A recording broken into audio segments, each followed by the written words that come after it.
хүний эрхийг ноцтой зөрчиж байгаа тухайн асуудлыг маш хурцаар тавьдаг болсон. Олон сар жилээр хорж мөрддөг гэмт хэргийг илрүүлдэг арга нь үндсэндээ эрүү шүүлтийн хэлбэртэй болчихсон гэх мэт ийм шүүмжлэлийг бол байнга тавьж ирсэн. Энэ асуудлыг шийдэх гээд шийдэл хайхаараа хууль сахиулах байгууллагын ажилтнууд ямагт тавьдаг санал шүүмжлэл нь бол байдгаараа хичээж байна. Шударга ажиллаж байгаа. Хуулийн байгууллагын ажилтны зовлон зүдгүүр ойлгохгүй байна. Төсөв хөрөнгө, техник тооног төхөөрөмж хүрэлцэхгүй байна. Гэмт хэрэгтэй тэмцэх ажлын хүч нөөц бололцоо нь гарч байгаа гэмт хэргийнхээ араас явхад хангалттай биш байна гэсэн ийм тайлбаруудыг бол маш ихээр тавьж ирсэн. Ингээд энэ асуудлыг хэрвээ бид нар цогцоор нь аваад үзэхээр үнэхээр хэд хэдэн бэрхшээл гарч ирсэн. Бид нар бол өнөөдөр орчин үед өндөр хөгжилтэй техникээр ухах газрыг нэг хүр зөрөөд ухаж байгаатай адилхан ийм л арга хэрэгслийг бол хууль сахиулах байгууллагад өгч гисэн. Нөгөөх нь өөрийнхөө арга хэрэгслээр ажиллахаар зайлшгүй хүний эрхийг дордуулж хууль сахиулах байгууллага өөрийнхөө ажлыг урт ажлыг барахын тулд өмнөө байгаа шалгагдж байгаа хүмүүсийг урт дараалалаар ойчрлуулж эсвэл бөөнөр нь сайхан хорж байгаад шалгахаас өөр ямар ч аргагүй ийм хувилбартай байдаг. Ялангуяа гэмт хэрэг илрүүлдэг, мөрддөг байгууллагын хувьд бидний өнөөдрийн яриад байгаа хүний эрхэд суурилсан хандлага гэдэг зүйл бол огт яригдаагүй явж ирсэн учраас энэ байгууллагуудын үйл ажиллагааг журмлаж байгаа эрх зүйн орчныг шинжлэхгүйгээр ингэж шинжлэхдээ хэрэг мөрдөж шалгадаг арга барилыг суурьаар нь өөрчлөхгүйгээр ямар ч боломжгүй байна гэсэн дүгнэлтэнд бол тал талаасаа хүрсэн л дээ. Хамгийн энгийнээр хэлэхэд түрүүний нөгөө хурц гэдэгтэй адилхан нэг л зүйл хэлэхэд өнөөдрийн манай хэрэг бүртгэгч мөрдөн байцаагчид бол хэргийг илрүүлдэг нэг л арга бай. Тэр нь бол байцаах. Байцаагаад хэргийг хүлээлгэх л тухай арга бий. Хуулинд өөр аргууд бий л дээ. Нийцлэг хийх, туршилт хийх, үзлэг хийх, шинжээж томилох гэдэг ингээд заасан боловч хэргийг илрүүлдэг хамгийн чухал арга хэрэгслүүдийг бид нар аваад далд хийчихсэн. Тэрийгээ бид нар бол гүйцэтгэх ажил гэж нэрлээд тэгээд тэр гүйцэтгэх ажлыг хэргийг нотлож илрүүлэхэд бол ашигладаггүй. Хэргийн үзүр шизүрийг олоход ашиглаад цаашаа далд хийчдэг арга хэрэгсэл болгоод үлдээчихсэн. Цагдаагийн байгууллагын тухай хууль, гүйцэтгэх ажлын тухай хууль. За тэгээд тэдгээртээ нийцүүлээд гарсан бүхэл хууль тогтоомжид энэ тухай бүр сайн заагаад өгсөн. Гүйцэтгэх ажил гэдэг бол ямар нэгэн нууц ид шидийн зүйл. Тэгээд гүйцэтгэх ажилтай холбоотой бүх арга хэрэгсэл бол бас нууц. Гүйцэтгэх ажлаар хэргийг илрүүлсэн нууц, гүйцэтгэх ажлын үр дүн нууц. За ингээд одоо манай мөрдөн байцаагч нар бол их ид шидийн юм шиг 5 сарын 1-ний өдөр хаана байсан бэ гэдэг асуултаар байцаалтаа эхэлдэг ийм арга барилтай болчихсон. Яагаад 5 сарын 1-ний өдөр хаана байсан тухай асууж байгаа нь цаашаага нөгөө нууц руугаа яваад.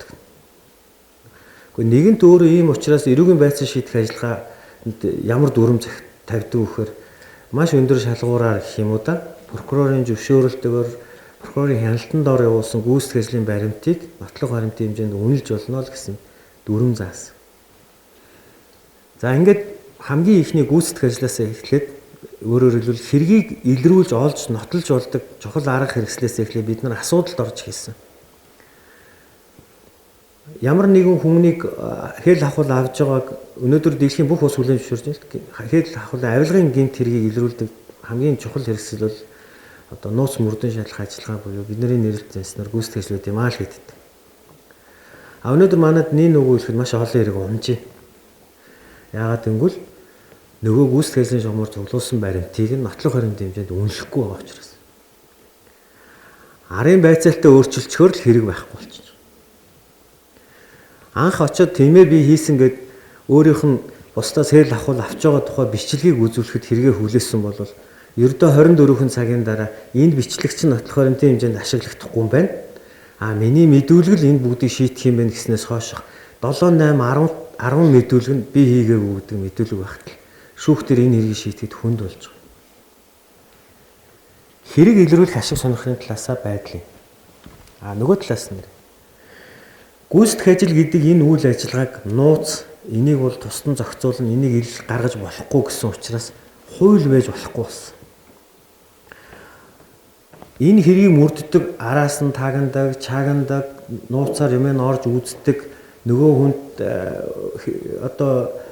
хүнийг гэмт хэрэг үйлдэхт нь үйлдэлийг нь илрүүлж баримтжуулдаг, чагнадаг, тагнадаг бүх арга хэрэгсэл өөрөө нууц учраас хуулиар биш журмаар зохицуулж ирсэн. Журмаар л зохицуулдаг. Журам өөрөө нууц. Нэгэнт журам учраас энд хүний эрхийн ямар ч хандлага байх бололцоо байхгүй. Байгууллагын дарга баталдаг журманд нийтийн эрх ашигыг ингэж хангах юм шүү. Тэр хүний хуулиар хамгаалагдсан эрх ашиг ингэж дээдлэх тийм шүү гэж бичих ямар ч бололцоо байхгүй.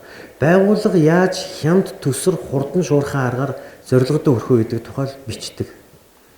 Ингээ бидний энэ хууль сахиулах ажлын маань суур эхлэл болж байгаа нөгөө гүйцэтгэх ажил гэдэг юм маань өөрөө тэр чигээрээ хүний эрхийн зөрчилдөд болж хуурдаг. Хэрийг мөрдөж байгаа үзэмжээрээ ажил, хэрийг мөрдөж байгаа өөрийн дур зоргоор ажил. Ийм л дүрэн болж хуурдаг. Нэгэнт энэ өөрөө нууц учраас энэнд хяналт байхгүй. Энэ өөрөө нууц учраас энийг эргэж хэлэлцэх боломж байхгүй. За одоо ингэж эхлэхээр ямар асуудал шиг. Ер нь бид нар тэгвэл хэргийг ийм л аргаар илрүүлж нотолж явах юм уу? Дэлхийн бусад улс яагаад энэ зүйлийг тэгж нууцлж хаацайлж явуулгүй хэргийг нотлоод байгаа юм? Яаж бусад улс орнууд хэргийг илрүүлээд байгаа юм? Ингэж хэргийг илрүүлэхдээ яаж нөгөө зүйлээ хууль ёсны болгож ашиглаад байгаа юм? Энд ерөөсөө энгийн хитгэн л хариулт байна. Энэ бүх хэргийг мөрдөж шалгах, хянаж шийдвэрлэх ажиллагааг бүгдийг хуульчлах ёстой. Хуульчлахдаа хяналттайгаар хуульчлах ёстой. Ихэнх улс орнууд энийг шүүхийн хяналтын дор хуульчилсан. Хин нэгний гэрт ороод нэгжлэг хийхин тулд шүүхээс зөвшөөрөл ав. Хин нэгний утсыг чагнахын бол шүүхээс зөвшөөрөл ав. Хин нэгэнд өгөөш өгөх гэж байгаа бол шүүхээс зөвшөөрөл ав. Хууль ёсны үндслэлтэй мөг үе гэдэг шүүхэд танилцуулаад тэгээд тэр шийдвэрийг гаргуул, тэр үйл ажиллагаагаа явуул. Хэрэгээ ингээд мөрд. Нэгэнт шүүхээс зөвшөөрөл аваад хуулийн дагуу хийгдсэн гэж дараа нь үнэлэгдэх ажлыг нотлох баримтанд үнэлье. Энүүгээр шүүн таслах ажиллагаагаа явуулъя. Яг энэ хэрэгцээ шаардлагын үүднээс бидэнд одоогийн эрүүгийн байцаан шийдэх хууль, гүйцэтгэх ажлын тухай хууль, цагдаагийн байгууллагын тухай хууль, тэдгээрийн хүрээнд гаргасан дүрм журмуудыг өөрчилж бие даасан энэ гэмт хэргийг мөрдөж шалгах ажиллагааны үйл явцыг зохицуулсан хууль хэрэгтэй болсон. Уламжлалаараа бол дэлхийн бусад улс орнуудын бол цагдаагийн хууль л та. Полис акт гэдэг нэртэй хууль байна.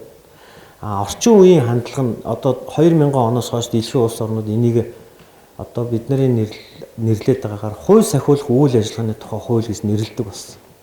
Өөрөөр хэлбэл хууль сахиулах байгууллагууд цагдаатай ижил чиг үүрэгтэй гэмт хэргийг илрүүлэх мөрдөн шалгахад оролцдог бүх байгууллагуудад нэг дүрм тогтоогоод ямар нэгэн хэргийг мөрдөн шалгах гэж байгаа бол ийм журам баримтал. Тэгээ энэ журмынхаа дагуу шүүхэд асуудлаа оруулж шийдвэрлүүл, шүүхэд тэр асуудлыг прокурор оруулсаны дагуу гарсан шийдвэрийн дагуу цагдаагийн байгууллага, авилгатай тэмцэх газар, тагнуулын байгууллага ч гэдэг юм эдгээр байгууллагууд үйл ажиллагаагаа явуул. Гарсан үр дүнгийг эргээд шүүхэд хэлэлцүүл. Ингэснийхээ эцэст яах нь? Өөрөөр хэлбэл нөгөө мэтгэлцээний гэдэг зарчмаар гэж хэлж болно. Ингэснийхээ эцэст шүүхийн хэлэлцүүлэгт оруулсныхаа эцэст нөгөө асуудлаараа энэ хүн гэмт хэрэг үйлцсэн, энэ хүн буруу зүйл хийсэн гэж нотол. За хэргийг ингээ илрүүлчихдээ юм байж. Хэргийг өөрөөр хэлбэл анхны одоо энэ бол хэн юу хийчихвэл гэдгийг ярьж байгаа шат шүү дээ. Хэргийг ингээ илрүүлчихдээ юм бэ. Тэгээд тэрнээс цаашаа юу болох юм бэ гэдэг дээр дахиад бидэнд асуудал бий. Нөгөө олон хоног сар цагдаж хордгоос чинь ахуулаад хэрийг нотлохын тулд яллахын тулд олон одоо сар жилээр тэр хүнийг хуулийн байгууллага иргэшээл байлгаж мөрдөж шалгадаг. Ингэхдээ хамгийн гол нь тэр хүний эрх ашиг яаж зөрчигдөж байгаа тухай хэлцэх ямар ч зохицуулалтгүйгээр шалгадаг энэ тогтолцоог бас бид өөрчлөх хэрэгтэй болсон.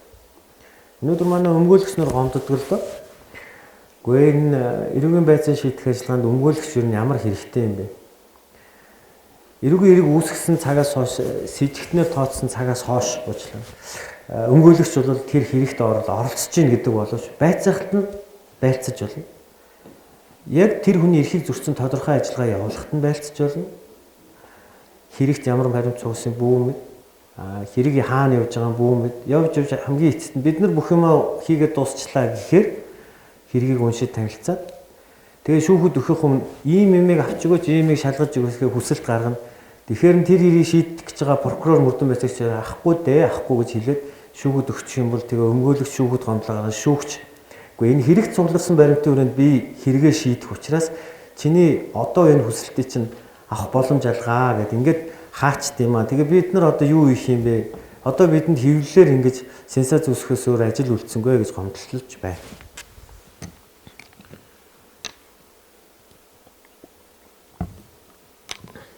Тэгээ яагаад ингэж хин нэгэн хүн буруутгагдаж байгаа бол өөрийгөө хамгаалах бүх боломжоор хангагдах ёстой. Тэр нь өөрийг нь буруутгаж байгаа хүчирхэг дүрийн механизмын эсрэг өргөн арга хэрэгслээр дэмжигдсэн байх ёстой гэдэг үзэл баримтлал манад хэрэгжихгүй байгаа юм бэ.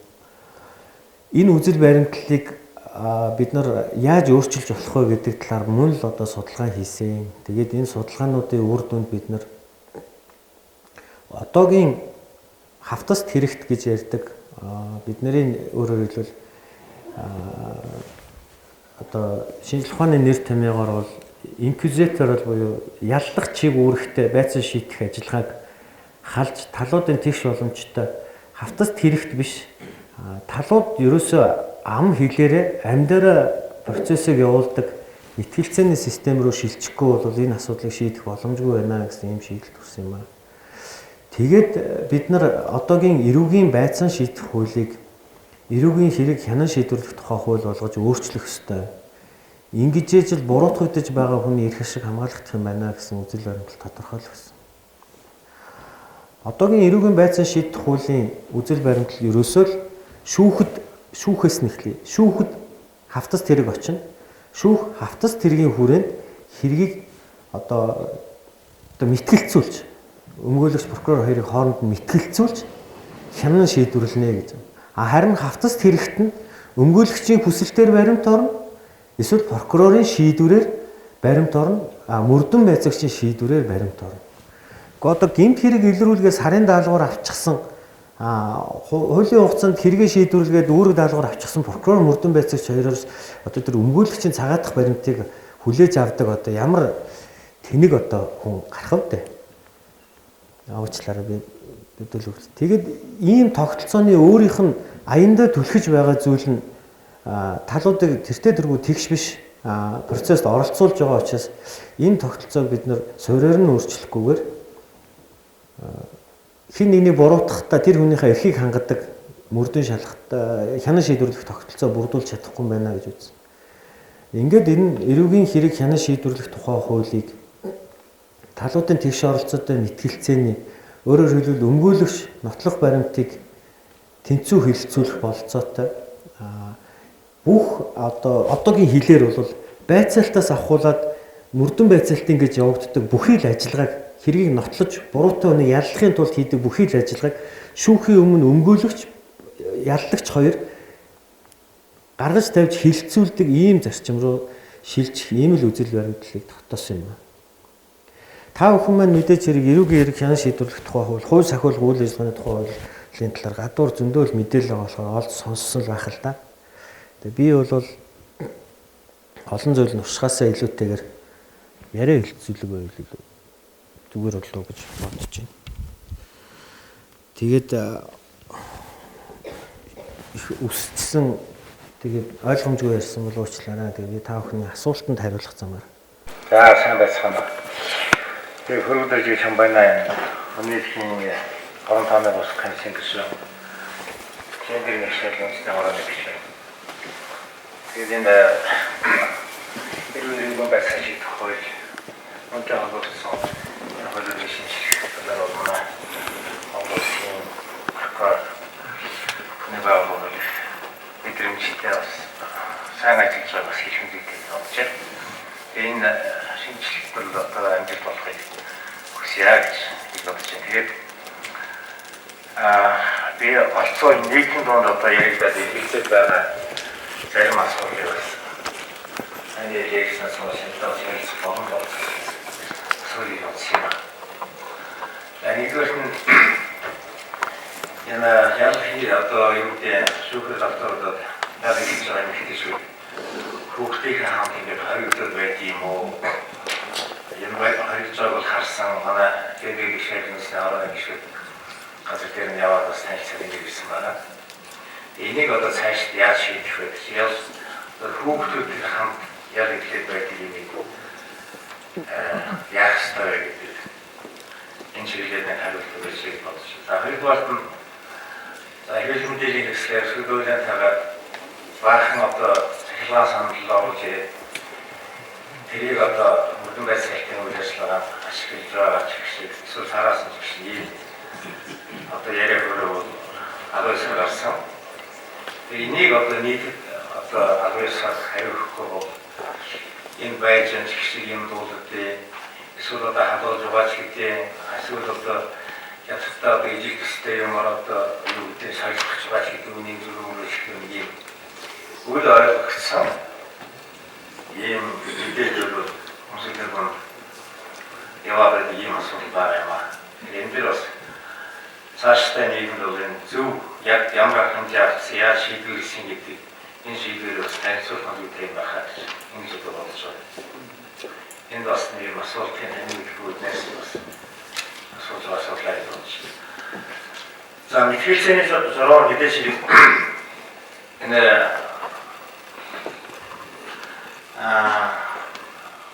хянаа шийдвэрлэх энэ асуудал чухал да. Энэ бас энэ гадны одоо явж байгаа асуудал харж байдаг. Зүйл байдаг. Тэгээ энэ 12 руу ороод нэг одоо дэлхийн бусад одоорын арчсан орнууд олж байгаач бидний эндээс одоо хүч одоо хөрөхгүй гэдэг юм уу? Хөрөнгөгүй гэдэг юм уу? Эсвэл одоо улс орчны одоо дэргэдэг чадаагүй гэдэг юм уу? Орчлогноо гэж юм уу? Ийм байдлуудаар бид хааж болохгүй гэдэг боломжтой гэж бодож байна. Яг энэ чиглэлээр цаашдаа бас явах юм байна гэж ингэж ойлгуулаа. Тэгээд энэ нь одоо ингээд хүмүүсүүдийг энэ юу гэдэг залхаан сэргийлэлт одоо нэгэ явдсан болоо та гэж ойлгож байгаа. Одоо хамгийн сүүлийн сэхлөнөө өглөө одоо өчигдөр байх тэр ганц үхий эрүүл мэндийн байдлаар холбогдоод шүүхээс талбарлаа гэх. Заавал бид нар ингэж одоо хүмүүсүүдийг эрүүл мэндээр тоглож муужруулж юу гэдэг хэсэгхээргүй болох ийм шаардлага одоо байдаг юм уу? Юунаас болов гэдэг юм бэ? Бидний нэг юм асуулт гэдэг юм уу? Эзэлт юм хүний их үзэж байгаа том асуудал байна л да. Тэгэхээр бусад одоо ялангуяа одоо мэргэжлийн асуудлыг сайн асууж ярих байх хэрэгтэй юм. Одоо манай энэ ажил одоо зургаас болж манай эмэгтэйчүүд харахын ингээд байгаас энэ хавнаа асууж байна. Тэгээ яг тэр үйл ажиллагаа явах нь бол одоо яг тэр хүний ихтэй холбоотой маш олон асуудал байдаг шүү дээ. За жишээлбэл одоо хинийч одоо бид нар амьдрал одоо тийм сайхан одоо яг наваа шомар явна хинийч өөрөө хөвгдөд найз нөхөд тэгэл одоо алдаалан бол ингээд явуулсан байна. Тэгээ манай ихтэйчүүдийн 60 хариг цоосуудын 98% ихтэйчүүд байгаа юм да. Тэгээд яг тэрнтэй адилхан тавтай улсууд гадаад одоо нөхөн өрчхөн үедээ яг 2-2 жижиг хөл одоо дүүс онооны төлөв ажил эрүүл мэндийн хатаар юм. Тэгээд энэ эрүүл мэндийн байсан шийдэх хууль ерөөсөө их газрын хуулийг учраас яг одоо Монгол хүний бясалгал орчноор одоо энэ үсэг шоу буюу гэдэг нь чухал. Орон захад авсан шүдний ороо маш их юм заавал ялтаа. Тэгээд 413 дугаар чөлөөтэй Аймаас 41 насны 3 цагаар сайн залууч байлаа. Тэгээд тэр одоо 41 настай бол автын ослоо гэсэн юм байна.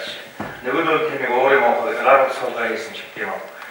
Ингээд одоо заавал одоо яг их ийм байдлууд бас бий болж байгаа нь энэ Монгол ирчүүдийг Монгол хүнийг тэр цаашлууд одоо Монгол улсын аюулгүй байдал тусгаар давхныг нөлөөлөх болох ийм нөхцөл байдал бол одоо үүсээд тэгээд энэ хуулиараа ингэж хоригдож ялагдж байгаа явдал бол монголчуудад болж байгаа ялангуяа 21-р зууны үед болж байгаа том эмгэнэл байна гэж ингэж би хайтай боддог.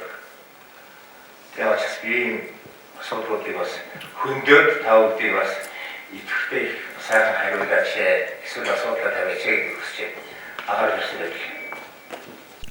За продюсер нал баярлалаа.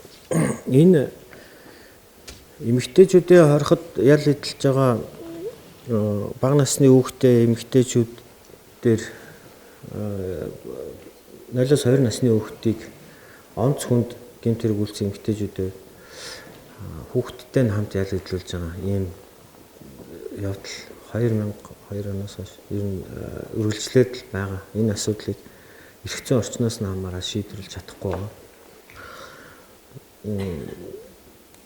Үндсэндээ хууль нь хүнд онц хүнд гэмт хэрэг үйлцэн эмэгтэйчүүдэд ялыг хойшлуулах боломжгүй.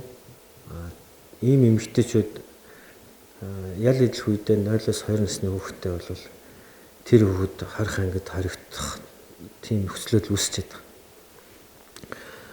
байгаа. Шүүхийн шийдвэр гүйцэтгэх байгууллагаас ч гэсэн энэ хаанасаа л энэ нөхцөлөдлийг шинэ эрх зүйн орчноор засъя, сайжруулъя гэж бол ярьж ял эдлүүлэх үйл ажиллагааны тухай хууль дээр ийм эмэгтэйчүүдийг ялыг хойшлуулах, гэрийн хорой буюу зорчин явах эрхийг хязгаарлах ийм хэлбэрээр эдлүүлэх боломжтой гэсэн ийм саналыг тавьсан. Гэхдээ бас л тал талын шүүмжил ороод 12 жилээс дээш жилээр хорих ялтай гэмт хэрэг үйлцсэн эмэгтэйчүүдийн үед бас гадуур байлгах болцоотой юу болцоогүй гэж ингээл хилцүүлэг яваад байгаа юм билээ.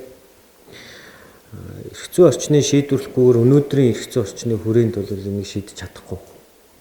Тийм одоогийн ял эдлүүлэх үйл ажиллагааны тухай хууль бол эрүүгийн хууль заасан зохицуулт өрөөнд бол энийг шийдвэрлэж чадахгүй.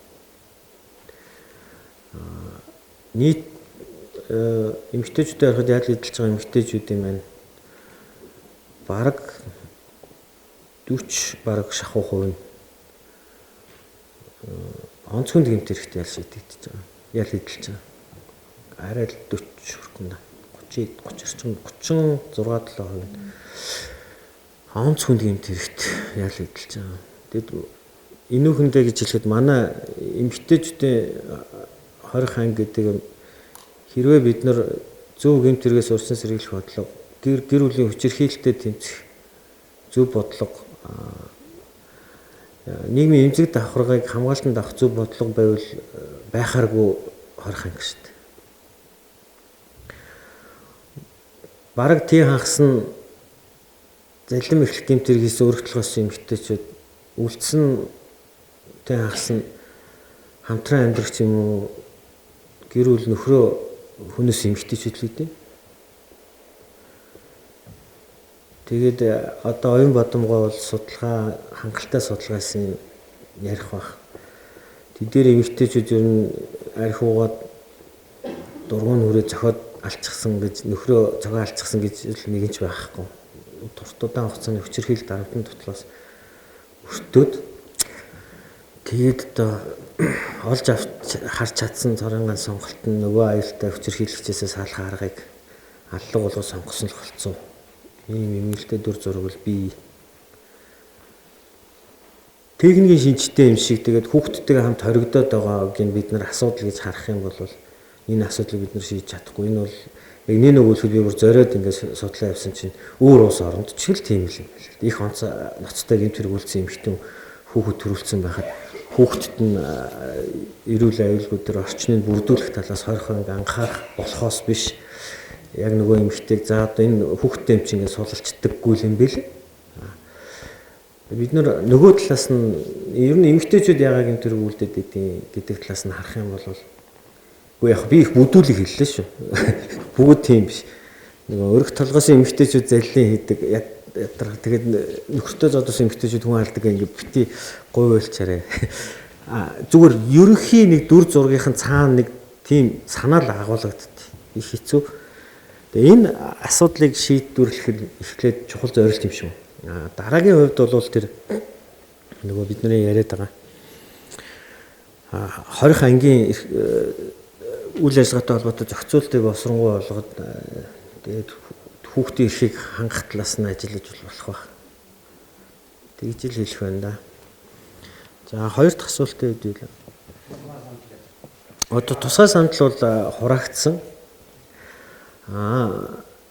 Их олон ширхэг сандал тараагаад тэгээд тэр сандлыг буцаагаад одоо энэ хууль бус үйл ажиллагаа болсон байна гэж хураагаад авахд одоо юу гэдэм хаа нэгэн газар тийм сандал орхигдсон байхыг бол үгүйсэхгүй. Гэхдээ бид нар бол зориулан энэ асуудлыг бол хянаж үзсэн ашиглаж байгаа бол тохиолдол байх ёсгүй.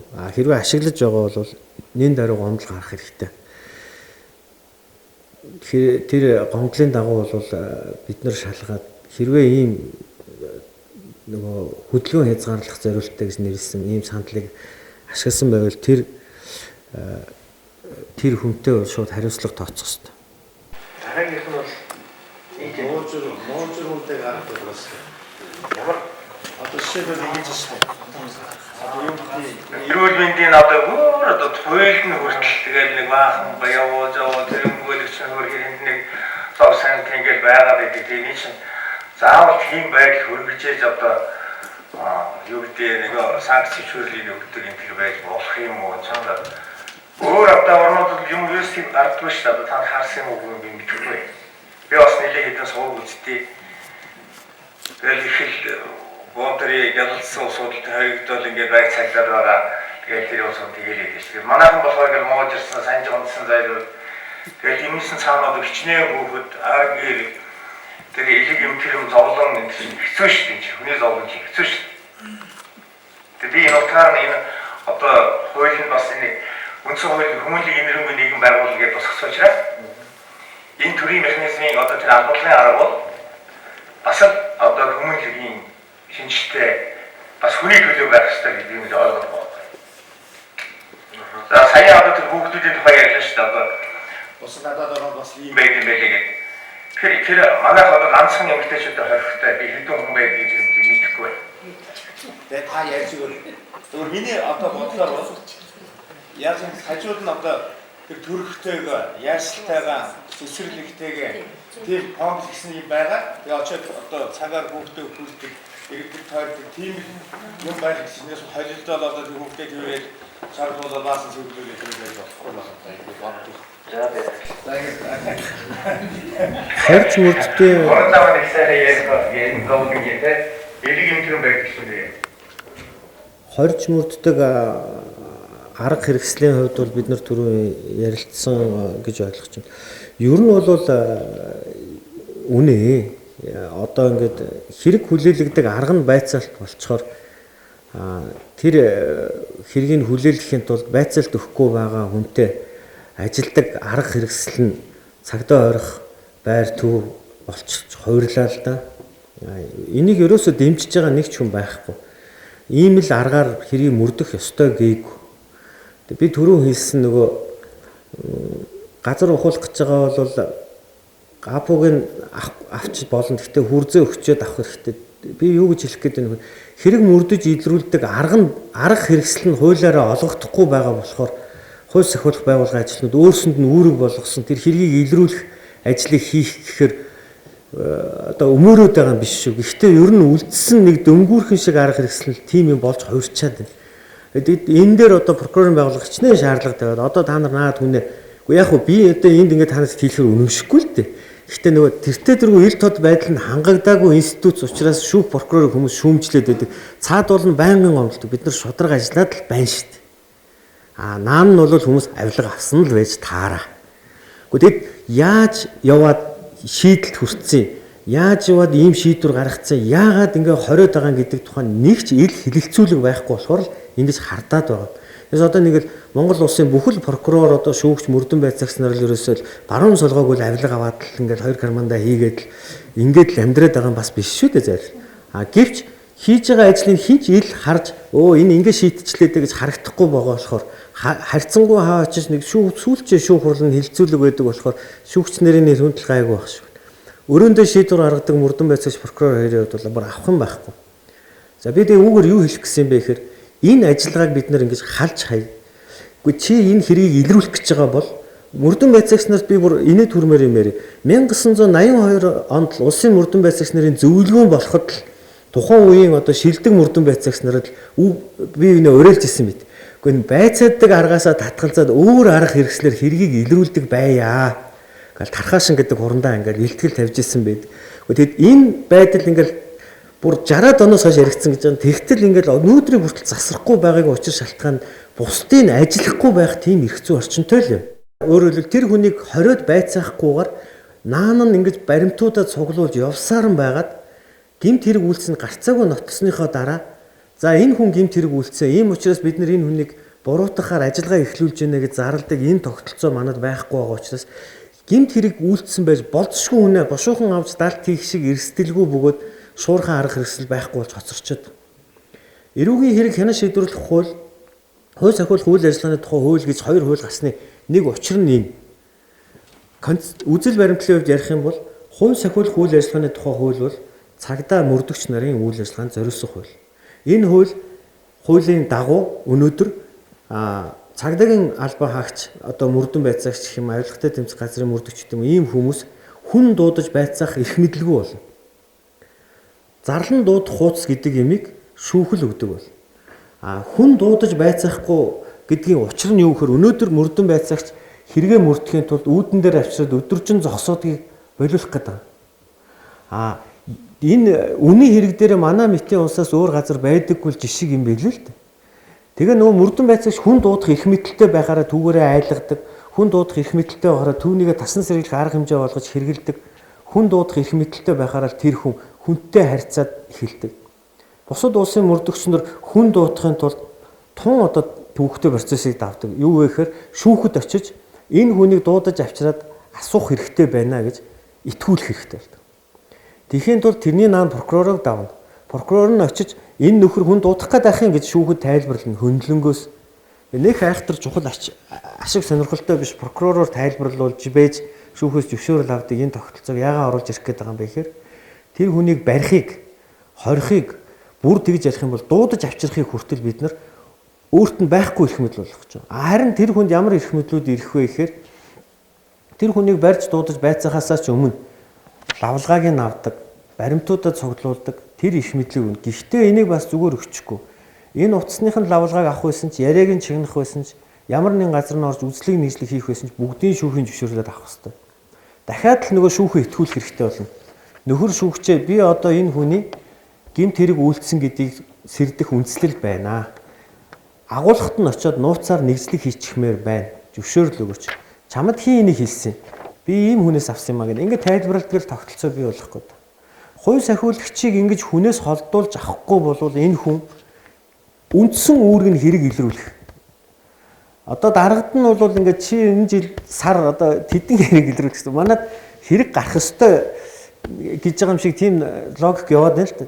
Сар тэдэн хэрэг илрүүлэх ёстой. Тэгэхээр сар тэдэн гарах ёстой болчихж байгаа. Гарахгүй бол хин нэг хүнийг олох ёстой болчихж байгаа.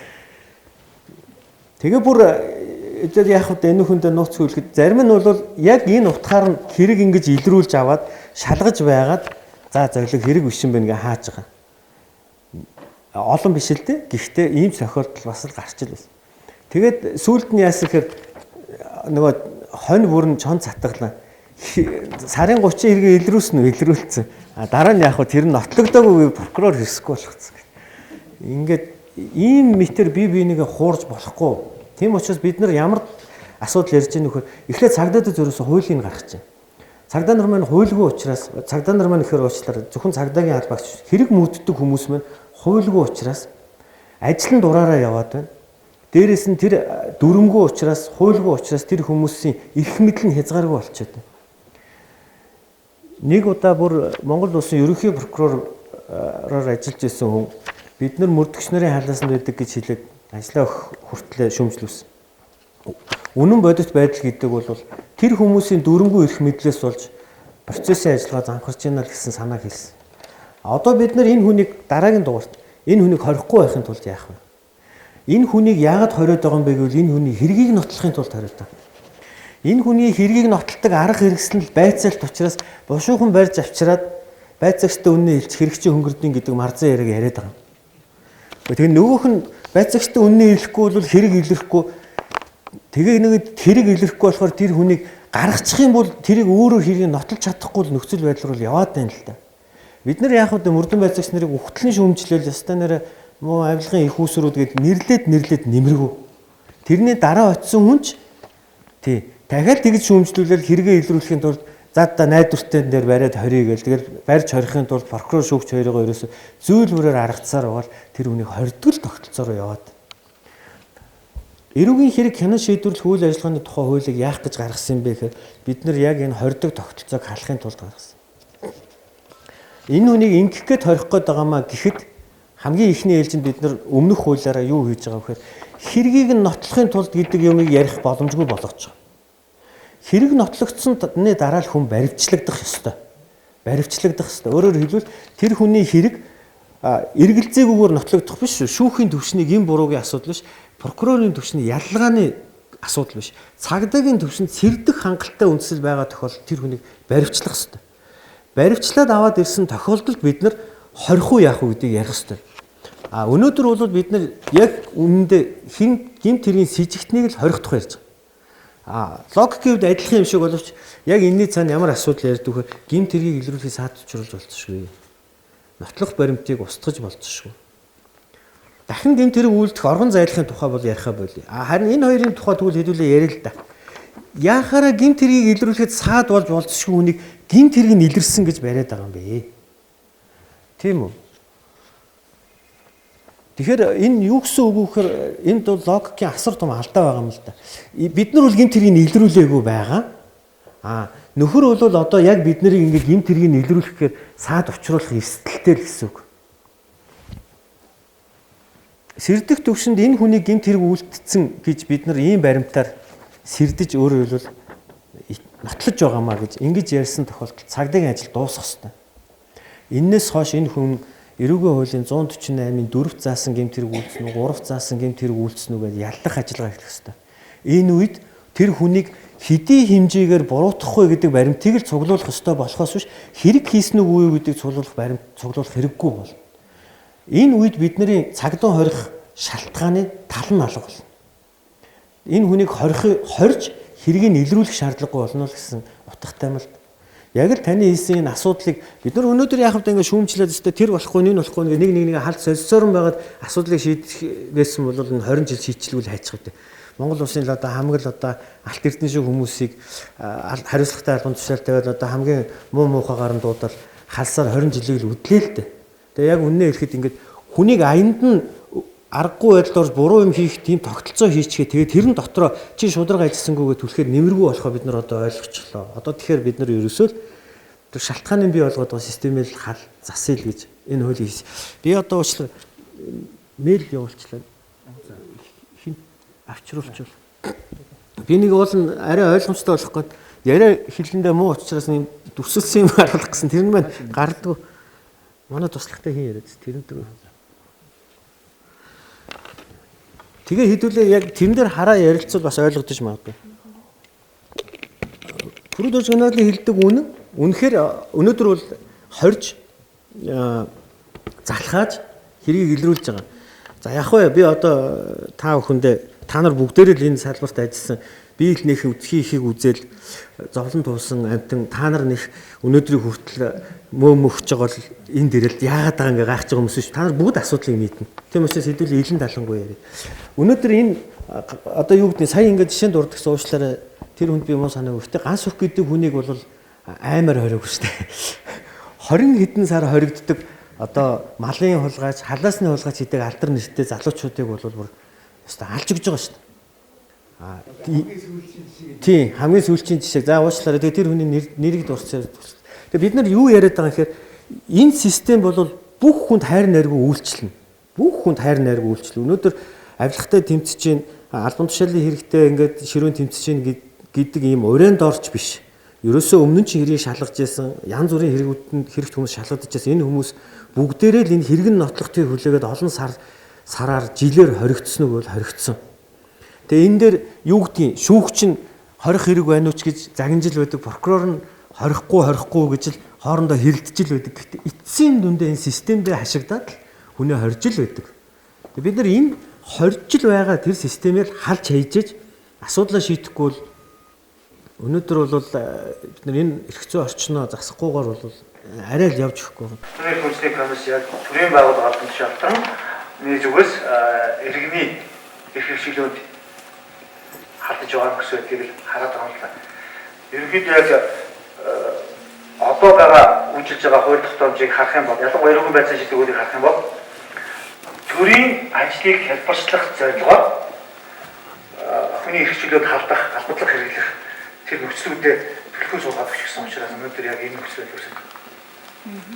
Тэгээд яг санаагаа хэлэхээс гадна би нэг асуулт байгаа. Тэрний үүрхээр сая шинжилгээ болоод дурдгдсангүй л дээ. Одоо нэрүүгэн байцаан шийдэх бол шүүх эрүүгийн хэргийг буцаадаг нэг процесс байна. Шүүх эрүүгийн хэргийг буцаадаг. Өөрөөр хэлэх юм бол энэ нотлогдоогүй байна. Эсвэл мөрдөн байцаалаа ажиллаад дутуу өгсөн байна. Эсвэл хөнгө ядсан байна. Баг хөндрүүн чадварлахад буцаагаад байгаа энэ процесс энэ шүүхийн эрх хэмжээ өнөөдөр зохистой юм уугүй юу гэсэн юм. Яг энэс болоод өнөөдөр нэг эрүүгийн хэрэг шүүх прокурор мөрдөн байцаалт 3-ын донд 3 жил магадгүй тэрээс хугацаагаар үргэлжлсэн байх үсгүй тийм нөхцөл байж байгаа.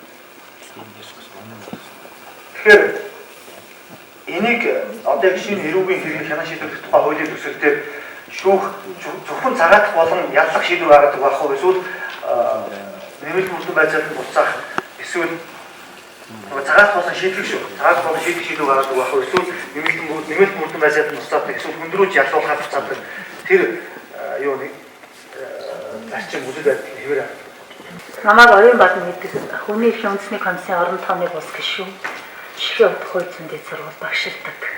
За ингээд Пүрдэрч генералын асуултанд бол би бас зайлшгүй одоо хариулах ёстой хүний нэг л дээ. Энэ чиглэлийн одоо эмэгтэйчүүдийг хорихыг хэвлэх чиглэлийн дагнсан одоо судлаач тэгээд практик дээр ч олон жил тэр байгууллагыг толгойж удирдах гэсэн. Тэгэхээр ер нь өнөөгийн байдлаар нийт ял эдэлж байгаа эмэгтэйчүүдийн бараг 90% нь хүнд онц хонд гэмтэргэл үлдсэн эмэгтэйчүүд байгаа. Тэгээд цаана одоо тэгэхээр хүнд гэмтэргийн тэрэг бол 10 хүрэхгүй шахав байгаа байхгүй. Тэгэхээр эмэгтэйчүүд бол ялчгүй хүнд онц хонд гэмтэрэг бол зайлшгүй одоо үлдсэний улмаас хорих ял эдэлж байгаа. За тооны хувьд за хэргийн хувьд бол ер нь үндсэндээ өнөөгийн байдлаар ерөөсөө л сүүлийн одоо 14-5 жилийн байдлаар аваад дундчаар аваад үзэхэд дөрвөн төрлийн хэрэгэл болж байгаа.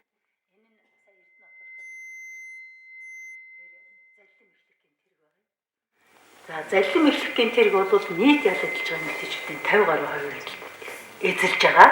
За дээрэс нь хүний амь насыг санаатай одоо охируулсан ийм эмэгтэйчүүд бол 30 гаруй хувь байна. Мөн л ингээд 80 гаруй хувь нь энэ хоёрхан хэрэг эзэлж байгаа. За цаана нь яг ашиглалын хэрэг байна. Эргүү хуулийн 156 энэ тэгээд хулгай хэрэг байна. Тэгээ ер нь эмэгтэйчүүдийн бүр уламжлалын яриачууд тийм цаг байхгүй. Ер нь хулгай хэрэг 60-70% эзэлдэг байсан бол одоо бараг 10 хүрэхгүй хувь нь хулгай хэрэг эзэлж шít. Тэгэхээр ийм дөрвөн хэрэг зүйлийн одоо энэ төр үлддэг. Энэ дотроос бараг заллим эхлэх хүн амны энэ төр хоёрыг л 80 гаруй хувь нь үлдэж байгаа. За ингээд тэр хүүхэдтэй эмэгтэйчүүдийн талаар ярихын тулд би энэ 5 хариултыг ярьсан. Тэгэхээр ер нь хүүхэд төрүүлж байгаа эмэгтэйчүүд болгоо ингэж одоо 0-1 хүртэл насны хүүхдээ тэврээд одоо ингэж шорон дотор байж идэх юм уу үгүй л дээ.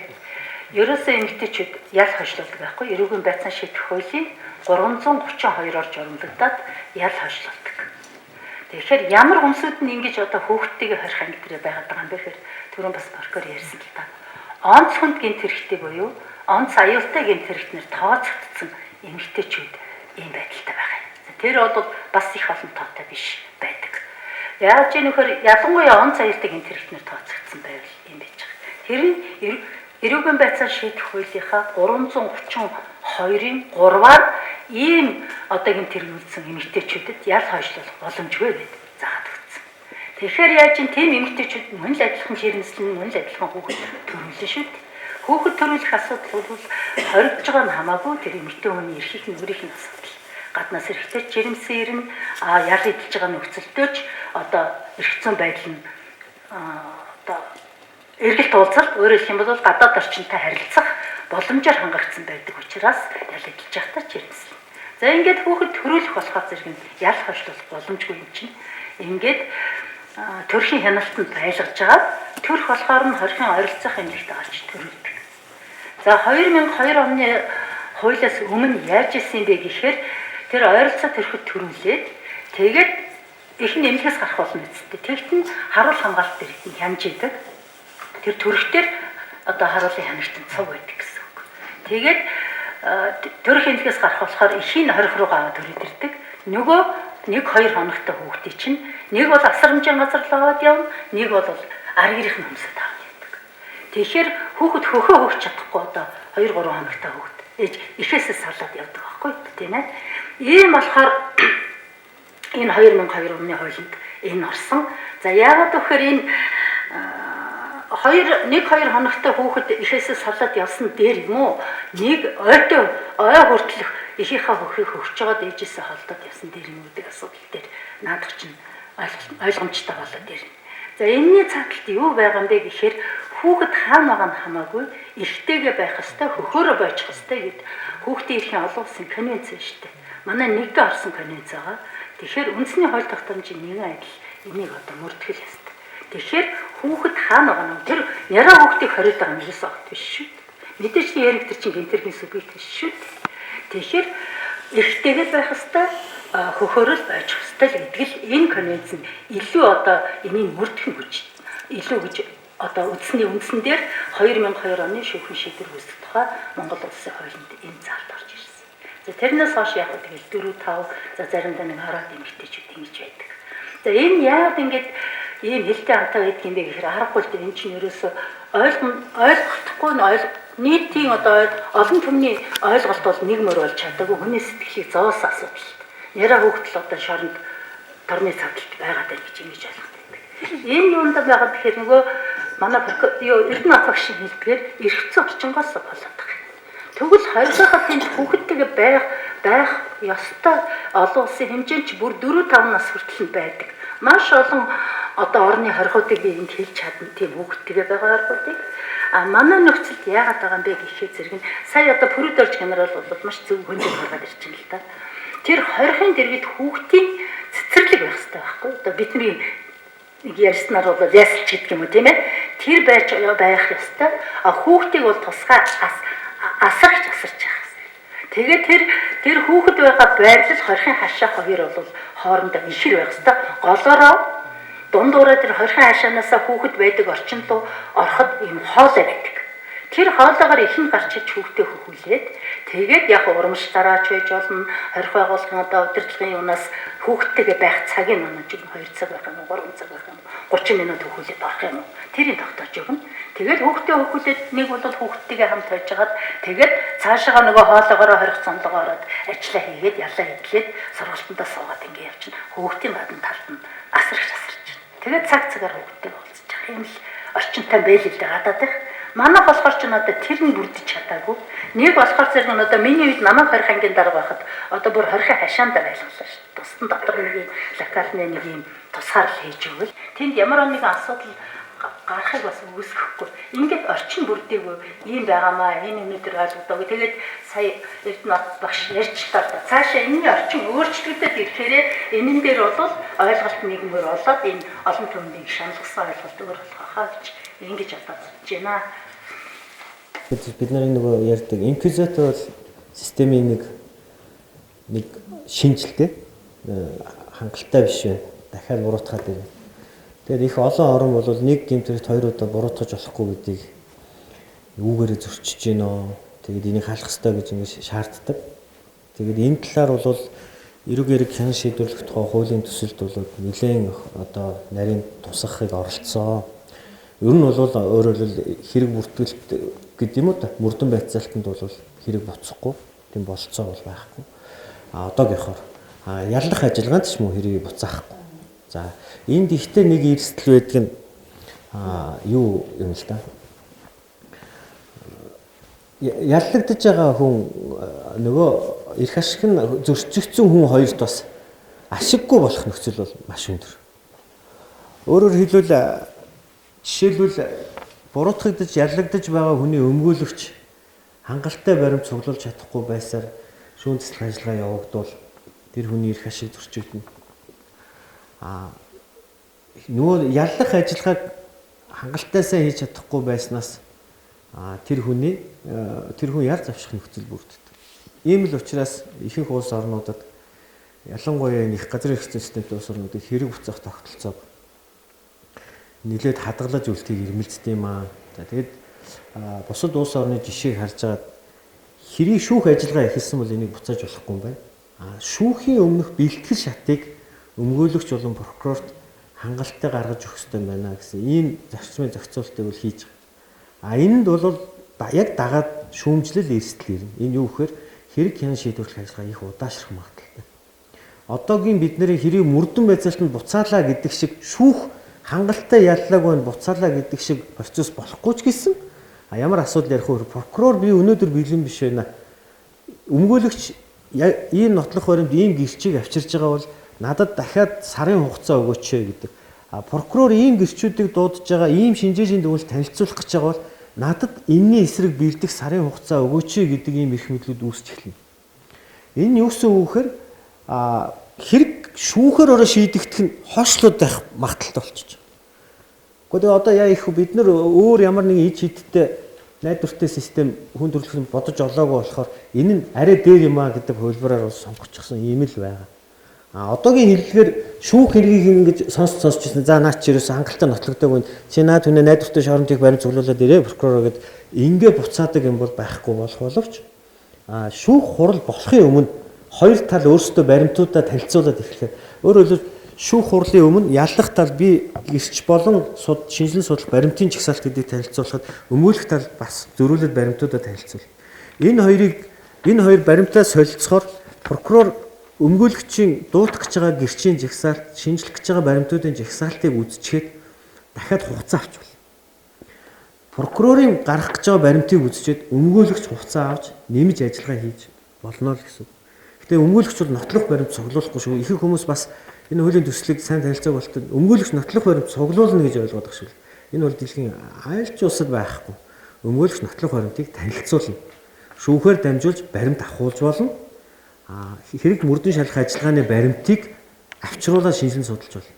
Тэгээс өмгөөлөгч гинт халааснасаа баримт гаргаж за би ийм гэрчийн мэдүүлгийг танилцуулах гэж байна. Ийм шинжээч ийм баримт гээд нууцаар гаргаж ирэхгүй. Энэ бол дандаа хууль заасан арга хэрэгслээс цуглуулагдсан баримтууд л судлагдана.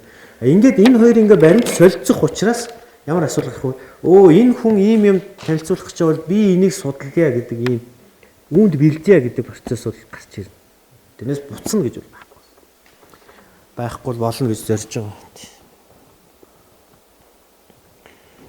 Үндсэндээ яг би юу зургалж үзүүлж байгаа нэг дотроо цэгтээ ямар ээлтэй бүрдэж марцсан юм байж магадгүй. Гинт тэрийг мөрдөн шалгах ажиллагаа яллах ажиллагаа гэсэн хоёр ажиллагаа бол тусдаа явна. Одоо бол манайх энэ нэг байна. Тэгээ мөрдөн шалгах ажиллагаа, яллах ажиллагаа хамт байдаг учраас би юу хэлээд байгаа гэхээр хэргийг нотлохын тулд яллах ажиллагааны хэрэгслийг ашиглаад байгаа. Тэр цагдан хорих гэдгийг нотлохын тулд ашиглаад байгаа. Мөрдөн байцыг чи хэрэгсэл болгочиход. Тийм учраас би юу хэлэх гээд гэмт хэрэг зөрчлийн тухай мэдээлэл ирлээ гэхэд тэрийг хэн бүртгэж авах уу, яаж бүртгэж авах уу, хараа дүүрэг рүүгээ яв гэж шийдэхгүй юу, шууд хүлээж аваад ямар ажиллагаа хийх вэ, тэрийг мөрдөн шалгах хэрэг болгож яаж үүсэх үү гэдэг асуудлыг энэ хэсэг дээр зохицуулна. Өнөөдрийн манай эрүүгийн байцаа шийдэх хуулийн заасан шиг гомдол мэдээллийг хүлээж аваад 5 хоногийн дотор шийдвэрлэнэ. Тодруулах шаардлагатай зүйл байвал 14 хоногийн дотор шийдвэрлэнэ гэдэг хуулийн зохицуулалтаас болж хичнээн олон эрүүгийн хэрэг үүсдгийг та бүхэн мэдж байна. Ердөөсөө 19 хоногт хавчигдаад ултаа шалгах хэргийг ултаа шалгаж чадаагүй учраас эрүүгийн хэрэг үүсгэж. Нэгэнт эрүүгийн хэрэг үүсгэсэн бол тэр хэн нэгнийг с ижигтнэр тооцох үндслэл үүрдэг. Гэхдээ нэгэнд үнд с ижигтнэр тооцсон чи тэрийг одоо далд хийж авч байгаа шалгацсан үлзий болдог. Тэгэхгүй хэрэг үүсгэж шалгаж байгаа хүнд хэрэгээ шалгах хугацаа байх ёстой. Хамгийн гол нь энэ хугацаанд хүнээр оролдох боломж байхгүй байна. Хин нэгнийг далд хийж авч хорихол болцоо байхгүй учраас мөрдөн шалгах хэрэг үүсгэсэн хүмүүс одоо харин 19 хоногийн дотор биш 2-3 сарын хугацаанд хэрэгээ мөрдөж болно. Хэрэгээ мөрдөх хугацааг прокуророос аваад за ингээд мөрдөн шалгах ажиллагааг явуулна гэдэг дотор бидний нөгөө одоогийн уламжил болгоод ойлгосон гүйцэтгэх ажлын арга хэрэгслүүд орж ирнэ. Гүйцэтгэх ажлын тэр утас чагандаг, дагалдан тагандаг, техник хэрэгслэр хяндаг, тэр хүний баримтцэлтийг нууцаар авч авдаг энэ бүх ажиллагаа орж байгаа. Нууц ажилтныг ажилуулах хүртэл орно. Ямар нэгэн зохион байгуулалтыг гэмт хэрэг илрүүлэхийн тулд гэмт төлөвлөлийн дотор хүн оруулж ажилуулах хүртэл орно. Бид нар энийг ямар нэгэн эд шидтэй аимшигтэй зүйл гэж бодож ирэхгүй. Зүгээр л байдаг гэмт хэрэг илрүүлдэг л арга. Тэгээ энийг бүгдийг ашиглана. Тэгэхдээ журамлна. Яаж ашиглах юм? Их сурвалжаа яаж нууцлах юм? Тэгэд яах юм тэр прокурор шүүгч болгонд хэлээд тэд нар чамайг тагнаж байгааг энэ шүү гэж ингэ зарлаад явах юм уу? Тэр ажлыг нууц яаж байлгах юм гэдгийг бид нар энэ хуулиар журамлна. Ингэсний дараа энэ мөрдөн шалгах ажиллагаанд нөгөө бидний ил хийдэг юмнууд ч орно. Нэгжлэг хийх орно, туршилт хийх орно, шинжилгээ хийх орно бүгдээр орно. Шинжилгээ гэхэд бидний холиод ойлгодог байсан шинжилгээ хоёр задарна. Нэгдүгээр бид нар шинжилгээг гэмт хэрэгийг илрүүлэхийн тулд хийдэг болно. Өнөөдрийн манай шинжээчнэр хүний асуусан асуултанд хариулт шинжилгээ хийдэг. Мөрдөн байцаагч энэ яасан бэ нвэ гэхээр энэ тэгсэн байна гэж хариулдаг. Тэгээд би энийг шоолоо сууж идэг. Тэнийг мөрдөн байцаагч ингээ асуусан бол би ингэж хариулаад хэлчих байхгүй. Гэхдээ хариулахгүй аа. Асуултын өрөөнд л хариулна шүү гэж. Тэгээс ингэж болохгүй.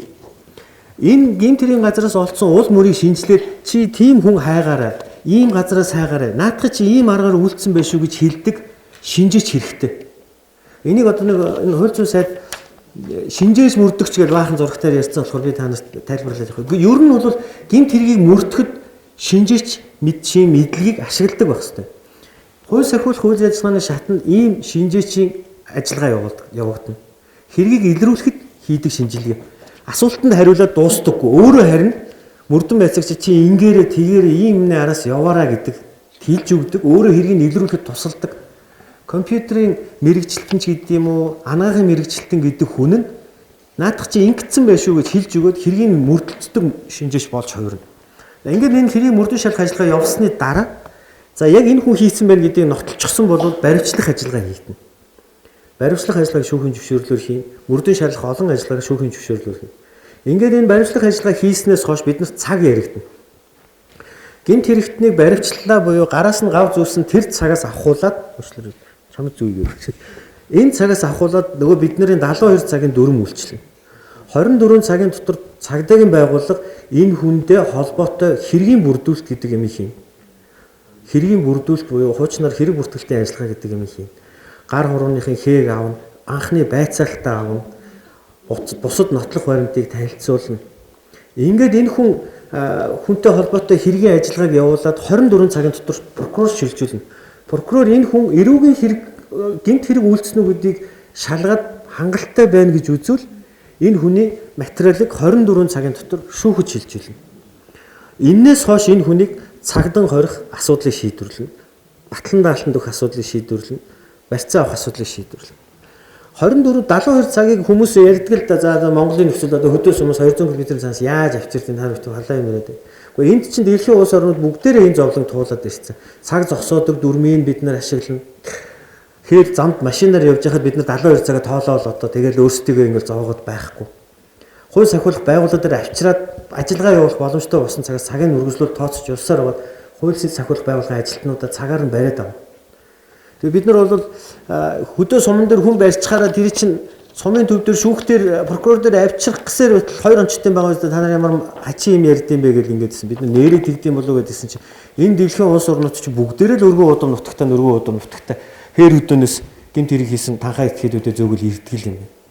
Тэгээ тэр гэрээс нь авчраад баримтлахтаа цагаа тоолж эхлэх боловч машин цуугаад зөөгөөд авчрах хоорондоо цагаа зогсоочдөг.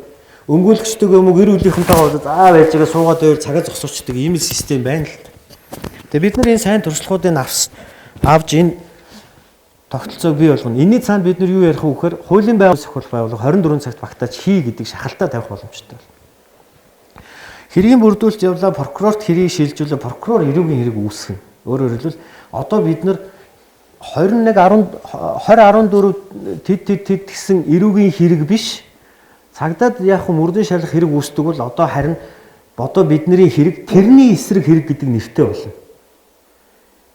Өөрөөр хэлбэл гэмт хэрэг үйлдсэн гэж нотлогдож байгаа хүн дээрээ л прокурор би энэ хүнийг гэмт хэрэг үйлдсэн гэдэгт баримтаараа яллах ажиллагаа эхлүүлэх хангалттай үндслэл байна гэж үзэхээр тэр хүний эсрэг хэрэг үүсгдэг болно.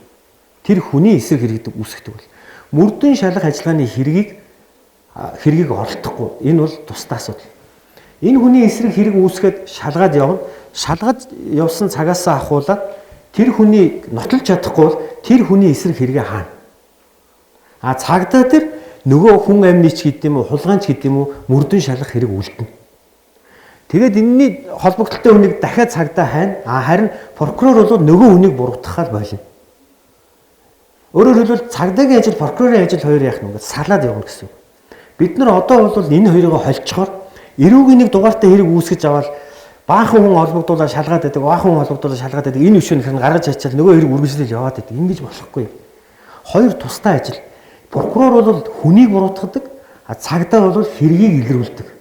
Хэргийг илрүүлдэг хүн нь бол хэрэг илрээд буруутай хүн олдлог аваач өгсөн чинь прокурор энэ хүн чинь биш вэ? Чи буруу хүн аваад ирсэн байна. Хэргийг хаацсан бол прокурор цагдаа нөгөө хэрэгээ эргүүлээд ажиллагаанд оруулаад тэгвэл хэн байх вэ хайгаа явж явах хэрэгтэй хүн. Прокурор бол энэ хэргийг л заавал шүүхээр шийдвэл дуусч энэ нэг хулгай хэрэг тохирсон хүний эрх шиг хамгаалах ёстой юм шүү гэж үүрэг хүлээсэн хүн биш. Харин би яг энэ хүнийг л буруутай гэж үзэж буруутгаж эхэлсэн гэсэн бол энэ хүнээ буруутгал дуусна, буруутгаж чадахгүй бол энэ хүнээ бошуугшоо сурлах ийм л зорилготой хүн болно. Хүний эрхэд суурьсан эрүүгийн хэрэг хян шийдвэрлэх ажиллагаа гэдэг лекцт илтгэл тавиач ихээр айгүй дуртай хурж ирсэн шалтгаан маань энэ. Энэ бол өөрөө хүний эрхэд суурьсан эрүүгийн хэрэг хян шийдвэрлэх ажиллагаа. За одоо бид нар дараагийн нэг зүйл дээр ямар зарчмын асуудал ярих вэ? Прокурор хэрэг үүсгэсэн цагаас хойш нэг хүн буруутгагдсан учраас тэр хүнтэй холбоотой бүх шийдвэрийг шүүхээр гаргуул. Эд хөрөнгөнд хурааж авсан ч, барьцаасан ч, цагдун хорьсон ч, гэртэн нэгжлэг хийсэн ч, дахиад шинжилгээ хийсэн ч бүгдийг шүүхээр шийдвэл. Өөрөөр хэлбэл яах вэ гэхээр нөгөө талд нь зогсох өмгөөлөгчийг оруулж ирж байгаад хурал хийн. Шүүгчид прокурор саналаа танилцуулах биш, шүүх хурал зарлаад тэр хурал дээр өмгөөлөгч прокурор яагаад энэ хүнийг ингэх гээд байгаа юм бэ гэдгээ ярьдаг хуралтай л болно гэсэн. Ингээд явсны дараа тэр хүн за би прокурор хэргийг хангалттай одоо буруутгах баримттай болчлоо гэх юм бол шүүхэд хүсэлтээ гаргаад хуралдаанд тов тогтоолгоод хоорондоо баримтаа солилцоод хоорондоо за өмгөөлөгч би ер нь энэ хүнийг одоо бол хангалттай хамгаална. Надад энэс илүү баримт олдохгүй, надад энэс илүү өмгөөлөх хүмсэл олдохгүй гэсэн тохиолдолд хурлаа гаргана. Саналаа гаргана. Прокурор би энэ хүнийг яллах хангалттай баримттай боллоо гэсэн тохиолдолд хүсэлтээ гаргана. Хоёулаа баримтаа солилцоод окей одоо энд ямар нэгэн нэмээд одоо цуглуулаад цаг аваад авах шаардлагагүй боллоо гэвэл хурлын тов тогтоох юм аа. Хурлын тов тогтоосны дараа хоёр хурал хийнэ. Эхлээд энэ хүний гин буруугийн асуудлыг шийдвэрлэх хурал хийнэ. Гинт хэрэг үйлдсэн буруутай юу гэдгийг шийдэх хурал хийнэ. Энэний дараа гинт хэрэг үйлдсэн гин буруутай юм байна гэж шийдчих юм бол ял оногдуулах хурал хийнэ. Өнөөдөр манай прокурор яллах дүгнэлт уншиж байна. Яллагдагч тэр биеийн байцаалт 4 удаагийн ял шийтгэлтэй тэдэн оны тэдэн сарын тэдэн тийм эрүүгийн хуулийн 126-гийн 3-аар тэдгээд ингээд одоо эрүүгийн хуулийн 126-гийн 4-оор одоо яллагдаж байгаамаа гэдэг ингээд уншиж байна. Тэдний нөгөө шүүгч бүр үзэн ядсан шүү дээ. 2 удаа хүчийн эцээр дураахгүй шүү дээ. Хэргийн тухай ярих ямар сонирхол байхгүй. Энэ дэлхийн аль ч улсад ингэж хүний эрхийг урдчилсан одоо дүгнэлт өгүүлж дордуулж шийдвэрлэдэг тогтолцоо байдаггүй. Бид л одоо авч яваад байна л да. Ийм учраас эхлээд бид нар хурлынхаа үндсэн дүрмийг ярьж байгаа. Эхлээд тэр хүний яг тухайн гэмт хэргийн тухай л яар. Энэ хүн ийм гэмт хэрэг үйлдсэн. Тухайн хүн хэн байх, биеийн байцаалт, хувийн байдлын тухай нэг ч зүйл ярихгүй. Нэг ч баримт танилцуулахгүй. Ял шалгасан хуудсыг ял оногдуулах хурал дээр ярина гэсэн үг л дээ. Одоогийнхоор бол. Ингээд энэ шүүх хурал хийгдээд энэ хүний гин буруугийн асуудал шийдэгдсэний дараа бид нар за энэ хүн буруутай байна гэсний дараа бол наадах чи одоо өмнө нь бас ийм хэрэг үйлжсэн хүн шүү дээ гэдэг асуудлаа ярина л гэж хэлж байгаа. Манайхан ингэж яриад байна л да. Гинт хэрэг заавал байх хэрэгтэй юм шиг. Заавал шорон байх хэрэгтэй юм шиг. Шорон л нэмэл бариад идэг. Заавал байх хэрэгтэй юм шиг хэлээд өчтөд идэг. Тэгэхдээ түрүүний хүмүүс ярьж байна. Гинт хэрэг юунаас болж юм бэ? Судалгаа байж шүү дээ. Эрдэмтдийнхээ үгийг сонсох хэрэгтэй. Тэгвэл ерөөсөө эрчүүдийн асуудлыг анхаармаар байна. Өнөөдөр Монголын эрчүүд гадаад төсний тэр нэг жоохон юмны төлөө явдаг гэх түрүүний хүн ярьчлаа. Тийм юмны төлөө явж идэг. Тэгэхээр Монголын эрчүүд ерөөсөө хоёр л ажил хийдэг. Нэг бол дарга хийдэг, нэг бол ажилгүй архич нь гэр бүлийн хүчээр хийлгэж хийдэг. Тэгэхээр энэ хоёрын дунд одоо эрчүүдийн ажил амьдрал байна шүү дээ. Энд чи одоо жирийн сайхан ажиллаад амьдраад ингэ явдаг. Тэгэхээр ирчүүдийг ингэ төлөвшүүлэх хэрэгтэй байна. Ажлын байр хэрэгтэй байна. Тэгэл өнөөдөр ажлын байр хэрвээ байгаа бол эмэгтэйчүүдийг л нэг юмны төлөө нэг жоохон хулгай хийх. Одоо яг тэр хулгай хэрэг айгүй багасна. Өнөөдөр бас нэг зах зээлийн нийгэмд хүмүүс ажил хийх боломжтой болсон болохоор нэг эмэгтэйчүүд юм болохоор л хулгай хийхээр яваад байдаг биш. Бас ажил хийхийг хүсэж байна. Тэгээд ингэ ажил хийж байна. Тэгвэл үнэхээр шударга биш одоо асуудал их байна шүү дээ. Ерөөсөө энэ авилга гэж юм бол маш их байна. Тэгээд өнөөдөр нэг хэдэг хүмүүс л ингээд зургатаар баахан төрийн төсвийн татвар төлөгчдийн бидний хамаг хүнийг бүгдийг хэдэн тэр гумаар нийцчихэд тэгэл тэрнийх нь хариуцлагыг ярих гэхлээр л хувийнхаа зургатаар юм уу одоо өндөр мөнгөөр авсан өмгөөлөгчөөр өөрийгөө ингээд яриулаад өглөө хатлаа гэл ингээд идэг. Тэгэхдээ яагаад ч гэмт хэрэг хийгээгүй ээжж 7-8 удаа ялын одоо яала бүр ингээд амийн авах яала тулгагдчихсэн хүмүүс өөрийнхөө төлөө нэг ч яриаггүй. Ямар ч юм хэрэг хийгээгүй ч тэр 20 хэдтэй сайхан залуучууд яг ч уучраа мэдэхгүй тийм дотор байсаар агаад би хэрэгээ хийгээгүй шүү дээ гэж өмнө хэлсээр агаад тэнд өвчин шүү дээ. Тэрийг хин ч ярихгүй байгаа байхгүй юу. Тэгэхээр зөв тэр хүмүүсийг автуу амар шатны ярихаач мэдэхгүй ярьсан ч ичээд ярьж чадахгүй. Өнөөдөр ийм юм Монголоор л дүүрэн байна. Тэгэхээр зэрэг ингээл нэг тэр нэг хитгэн ингээл одоо өөрийнх нь хийсэн хэргийн төлөө бүр ард түмний хэдээр нөхүүлэгч хэргийг хийчихэл тэрнийхэн талаар л нэг хэдэн сар энэ төр 20-д баривчлаад хэргийг асуухлаар зэрэг би өглөө өсгөн зарлаа гэж чирэгдэж гарч ирээд буцаал том дарга болчиход өшөө авах маягтай. Ийм хүмүүс нийгэмд байж байна. Тэгээ энэ бол юу юм бэ гэхээр нөгөө шударга биш байна. Хүн болгонд адилхан үйлчлэхгүй байна. Энэ ялч чинь энэ хууль чинь. Тэгэхээр зэрэг аяндаа энэ ард түмэн чи өөрсдөө дургуйцаад тэрийг эсэргүүцээ тэгээд ингээд имх замбраагүй. Тэгэхээр зэрэг ер нь юм болгоны бид нар Америкийн арчил гоё гэж Америкийн арчлыг хуусан чи өнөөдөр буруу болчиход байна шүү дээ. Тэр үе шиг яг одоо нөгөө хоригдсан монголчууд хамгийн муухай монгол байна. Тэгтэл чагнагдсан монгол руу бас ороод бүр өшөө хэцүү болно. Тийм учраас одоо тэр энэ хууль үүссэн хүн болгон болох нь шүү дээ. Би ер нь чагнагдчихад байгаа. Өнөөдөр энэ чи хэн утсаар яриа. Энэ нөгөө чагнагдж байгаа хүн надад санаандч хүнийг юм асуугаагүй. Одоо яг юм байна л байна. Тодорхой хугацаанд. Тэгэхээр энэ хоёрын дундаас өөрийнхөө хөлбөрийг ингэж олвол ямар юм бэ? Тийм учраас хүмүүсээр хэлсэн зүйл яадаг. Тэр парадокс ажиллаж байсан хүмүүсээс одоо шилжилтийн түрүүний эмэгтэйчүүдийн хорихын дарга байсан хүн бол ерөөсөө л шууд ингэж бэлэнд судалгаа ярьж шүү дээ. Ажлын байртаа болгочход гэр бүлийн хүчирхийлэл түрүүний энэ илтгэгч маань өөрөө хэлсэн гэр бүлийн хүчирхийллийн тухай хууль үйлчлэл эхэлчихвэл тэр эмэгтэйчүүдийн хорих хаалга хаах юм шүү дээ баг. Хүмүүс ажилтаа болчиход. Ингээд одоо нийгмийн нөлөөнөөс болсон юмнуудаа ингэж урьдчилан сэргийлэх тал руугаа бас хэлцэх юм олон хэцүүл явуулвал ямар юм бэ гэсэн юм саналыг тавьж баярлалаа. За би ч одоо тантай санал нь. Гэхдээ одоо гэмт хэрэг гардггүй бол одоо амар л байна л та. Би заавал одоо ингээл хүн шорон цуулах гэж байгаа юм шиг тийм өндөө сонирхол алга. Гэхдээ яг нөгөө байгаа асуудлыг яаж шийдэх үүдийг тухайл ярьсан болохоос биш. Би өөрөө угаасаа криминологийн судалгаанд сонирхолтой энэ чиглэлийн ажил хийдэг учраас үнэхээр гэмт хэрэгээс урьдчилан сэргийлэх шиг одоо ач холбогдолтой зүйл бол байхгүй. Манайх бол уул нь энэ тал дээр нэлээд амжилт гаргасан орнуудын тоонд ордог. Гэмт хэрэгийн статистикаар бол бид нэр одоо дэлхийн улс орнуудтай бол жоохон гайхуулж ярина шүү. Жилдээ 30 мянган гэмт хэрэг бүртгэдэг, 25 мянган гэмт хэрэг бүртгэдэг гэж ярихаар бол одоо танах юм хуулийн байгууллага хэрэг байна уу гэх шахуул юм болно. Гэхдээ үүний хэрэг дээрээ байдал дор. Тэгээ би бол тантай санал нэг байна. Үнэхээр урьдчилан сэргийлэх чиглэлийн ажил бол хангалттай биш байгаа. За харин би тэр нөгөө чагнагдсан Монгол гэдэг дээр бол харин өөрийн хувийн бодлоо хэлье. Чагнагдж байгаа мэдэхгүй тэгээд дээрэс нь хоригдсон Монгол шүү. Өнөөдөр дүрм журамгүй учраас хичнээн хүн гүйцэтгэх ажлын ямар одоо ажиллагааны золиос болоод хэний гарт ямар баримтууд цуглуулагдчихсан одоо хэдхэн жилийн өмнө бүр тэгж ярих юм бол манай мөрдөн байцаагч нар эхнэрийнхээ утасны лавлгааг сар тутам аваад сууж идэг байл шүү дээ. Тэгэд энэ бол яг үнний хэрэг дээр хуульчлагдаж журамлагдаагүй болохоор өнөөдөр зоргороо л явж байгаа. Тэрнээс биш тэр арга хэрэгсэл техник арга хэрэгсэл өнөөдөр Монгол оронд байхгүй бид нар бие бинийгээ тагнаж чагнадгүй гэвэл энэ бас бодиттой биш.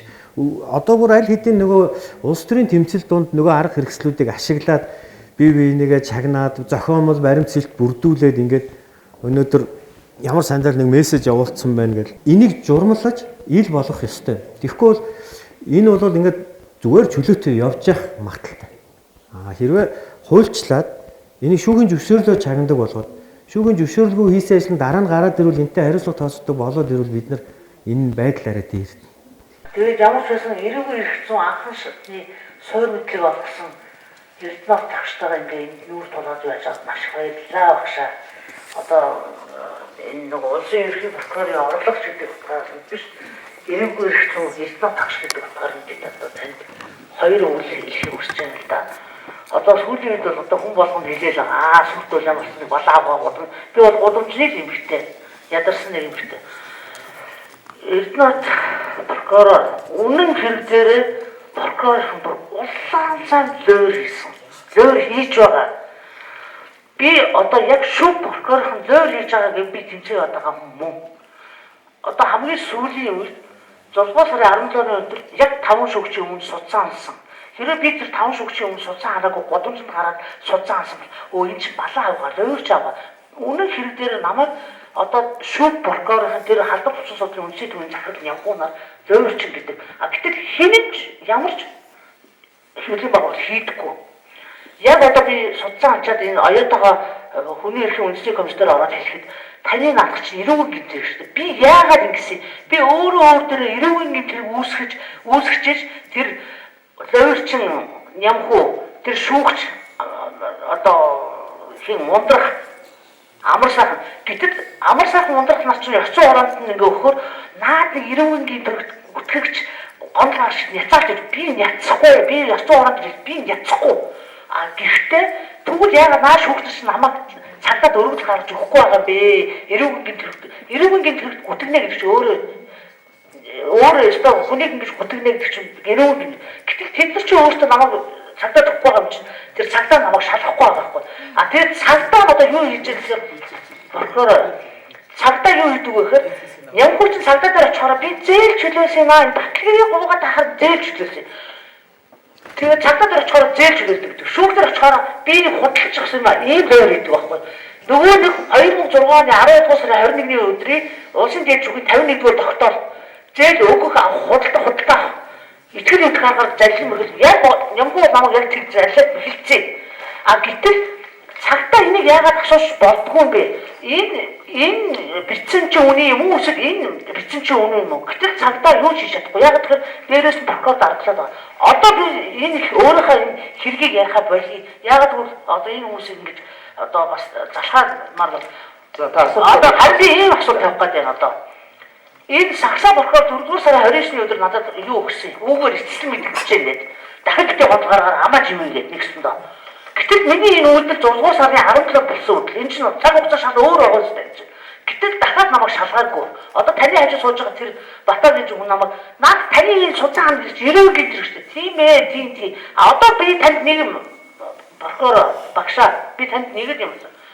Эрүүгийн хуулийн 95 дугаар зүйлийн 95-ын 1 амиа хорлох би яг ингэж бэлэн байна. Одоо би эх 7 хоногт өнөөдөр би цагдаагийн ерхий газар юугаа өгсөн итгэдлээ. Би та нараас тэр одоо жагсаал хийх журманд дагуу би танаас зөвшөөрөл мэдэгдээд би зөвшөөрөл өгөхгүй. Одоо би эх 7 хоногт би шүүгч нарт тэгвэл мэтгэлцээ. Яг одоо шүүгч нарыг суулгаж байгаа. Тэгвэл би ингэ мэтгэлцээ. Би та нараас ингэ юу яасан. Тэгэхээр одоо би эх 7 хоногт хэрэг би галцаа авахгүй яг амиа хорлоод өгөх юм бол амиа хорлсон хүнийг заавал шалгах байх гэж би гойдож байна. Эсвэл энэ цагсаагийн өгсөн юугаар наас нөхөдөө холбоотой асуудал байхгүй болчихсон. Өөрөөсөө асуудал. Би харин тийм асуухгүй дээ шээ. Би амиа хорлоод өгчүүл шалгах уу? За ойлгомжтой. Өнөөдөр хэрвээ энд ингээд өргөдөл фонд шийдвэрлэхтэй холбоотой асуудал ярих гэж байгаа бол энэ гоо хүмүүсээ сайн гаргаж байгаа өвгөний нууцаа хангаж байгаа. Тэгээ шийдвэрлэе. Таны өргөдөл фонд гарах эрх чинь хэвээр байгаа. Наад дээр нэг зүйл буруу ойлгосон.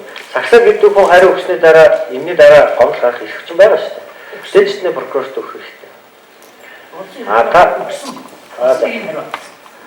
Тэгэхээр хэрвээ прокурорын байгууллагаас эцлээд хариу өгсөн бол энэ асуудлаар шүүхэд хандаж болно. Хүний эрхийн томс хандсан юм.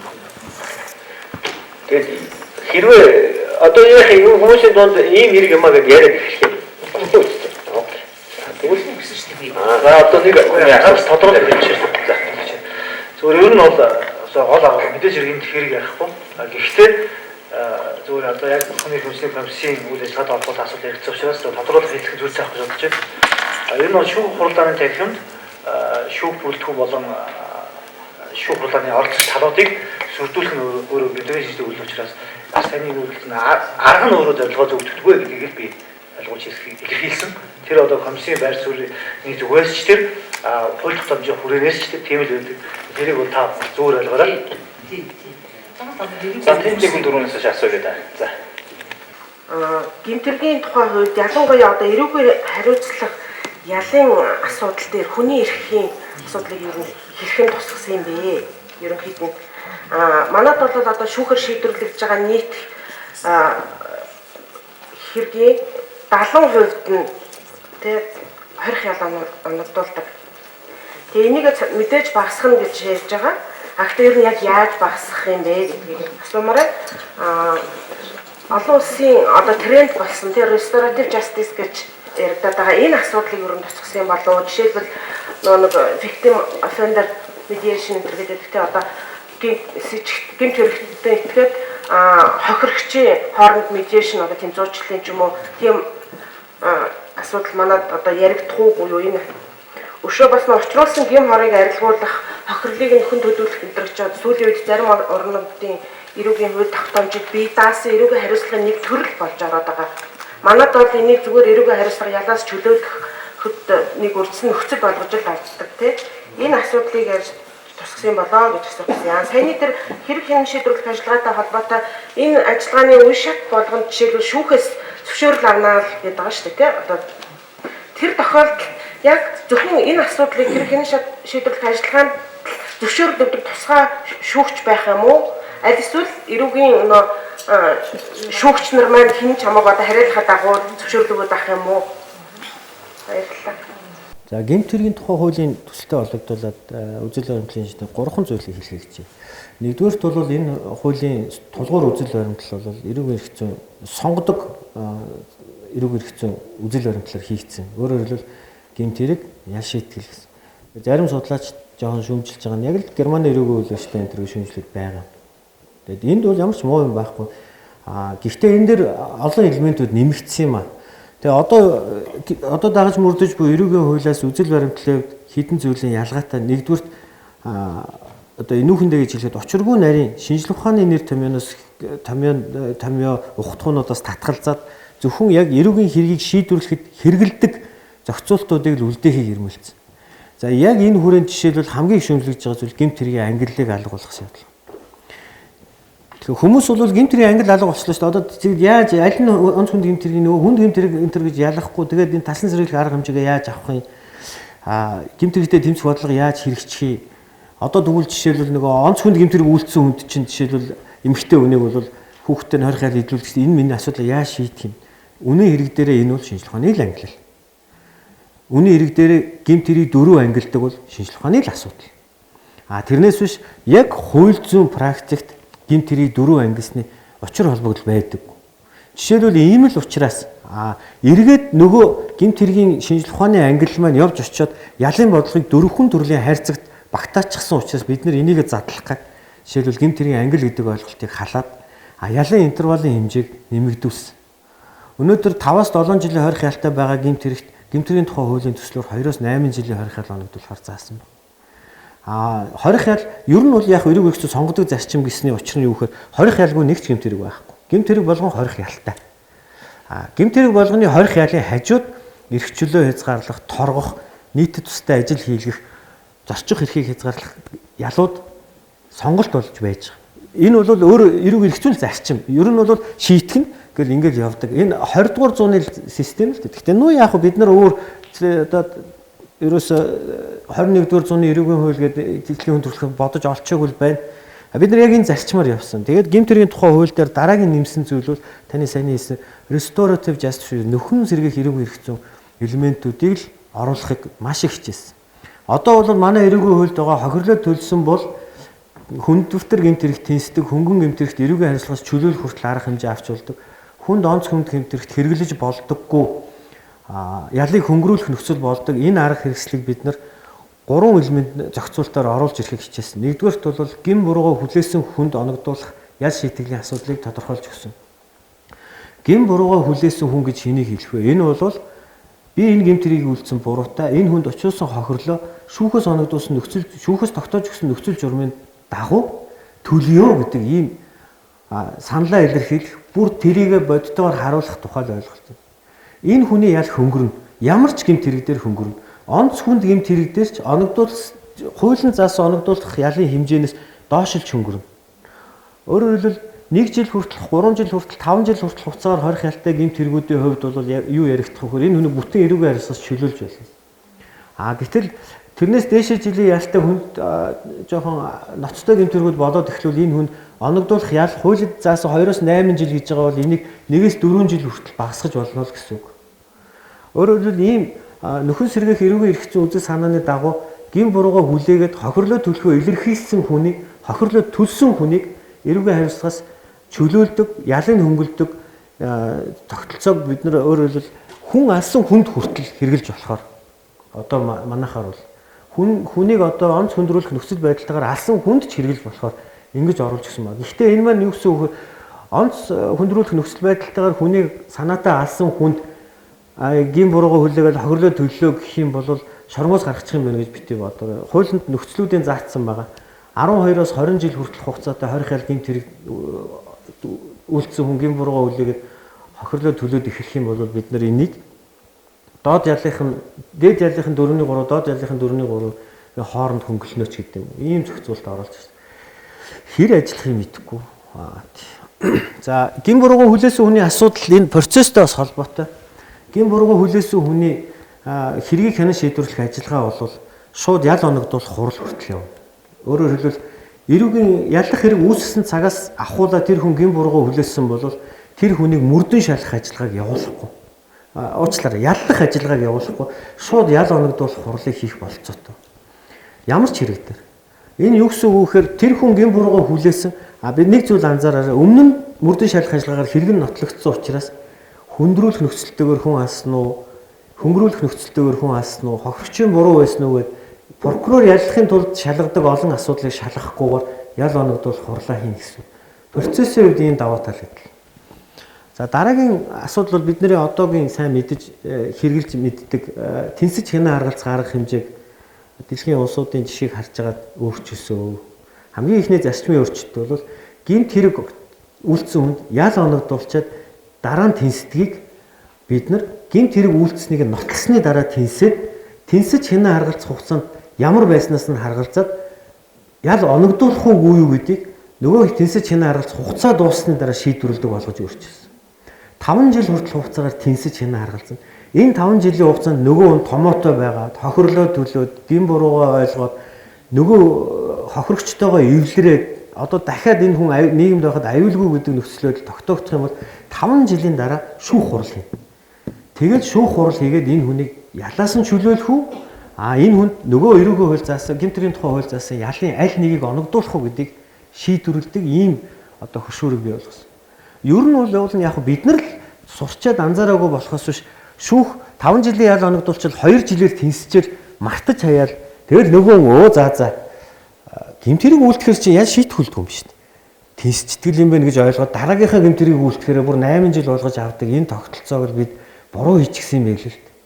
Ингэсэн чинь нөгөө улсуудыг хараад байсан чинь 2 жил, 5 жил, 8 жилээр хүртэл гэмт хэрэг үйлдсэн хүний асуудлыг шийдвэрлэж байгаад шүүгч. За би чиний ялыг чамд гэмт хэрэг үйлдсэн гин буруутай чинь тогтоогдчихлоо. Одоо ял оногдуулах хурал болоход би чиний ялыг одоо өгөхгүй. Чамайг ял өгөх тухайга бодоод тэнсээд гэсэн үгээр тэнэгэлзээд хянаж харгалзъя. Чи энэ хууль сахиулах байгууллагынтай уулз, өдөр болгон бүртгүүл, ажил хий, энэ хүнд учруулсан хохирлоо төл явсаар байгаад 5 жилийн дараа чамтай тооцоо бодноо. Тэгэхээр би чамайг харъя гэж хэлээд нөгөө хүнийг 5 жил тэнэгтүүл ял авъя шүү гэж бодсон бодлынхоо дор томоотой байлгадаг энэ хөшүүргийг бид нэр аваачаад ер нь бол чамд яг 5 өгчлөө. 2 өгчлөө. Гэхдээ чамд одоо энэ ялыг өгөхгүй яах вэ? Чи томоотой байгаараа гिचгээр за цагдаач хайчдаг, шүүгч мартчихдаг. Тэгээд дахиад гэмт хэргийг ямар хаширдгүй хогоо гэж бүр ингээд хорлдог энэ системийг бид нар болиё гэсэн.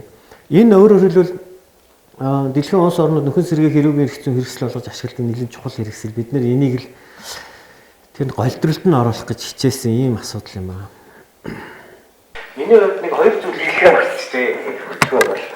Нэгдүгээр эрүүгийн хэрэг хян шийдвэрлэх тухай хууль, гэмт хэргийн тухай хууль гэж ярьж байгаа ярианы минь зөрүү ойлгоорой.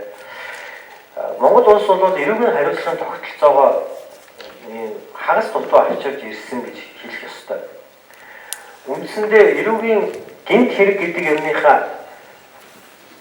талыг нь биднээс захиргааны хариуцлагын тухай хууль Монгол улсад одоо хүчин төрөлхтөр мөрдөж 226 хууль дээр зөрчил гэж заагаад хайчихсан. Тэгээд зөрчил нь явж байгаа гэмт хэрэг болохоор эрүүгийн хуулиараа хариуцлага хүлээлгээ явуулдаг. Тэр болтол нь явуулаад. Жишээл мод огтлоо хууль ёсоор мод үлдэхлээр торгоолаа торхгүй ч нөгөө арга хэрэгсэл нь өөрөө их өргөдмөр. Нэг нь бол бөө барин 20 гав борохойтой дүнд өчтөд цагдаа нөгөөх нь бол чи мод огтлоо болооч гэж хэрүүлдэг. Тэгээд ингээд явуулж чагаад нөгөө нөхрийг яг болохоо хэлээд ирэх нь одоо чамайг барьж аваад нувсаж нь таслана гэж эрүүгээр бүсгэд ингээд энэ болтол нөгөө хүнийг гэмт хэрэгтэн болгож Хүмүүжүүлдэг. Уучлаарай хүмүүжүүлнэ гэж хэлж болохгүй хүн биш болгодог юм уу бүдүүлгэр болгоод идэг. Бид энэ хариуцлагын тогтолцоог өөрчлөх ёстой. Монгол улс эрүүгийн хариуцлагын тогтолцоо гэж байдаг бол зөрчлөмж, гэмт хэрэгж хамтдаа үндэсний хариуцлагын тогтолцоог бий болгох ёстой гэж утсан учраас гэмт хэргийн тухай хууль, зөрчлийн тухай хууль гэдэг хоёр хуулийг хамтд нь өргөн барьсан. Энэ хоёр хууль нийлээд хариуцлагын тогтолцоо болно. Энэ хариуцлагын тогтолцоон дотор ял шалгүй юм зөрчилтөө тооцогдно, ноцтой асуудлууд нь гэмт хэрэгтэй тооцогдно. Нэгнээсээ нөгөө рүүгөө шилждэг юм байхгүй. 7 хоногоор хорж эхэлнэ гэмт хэрэгт.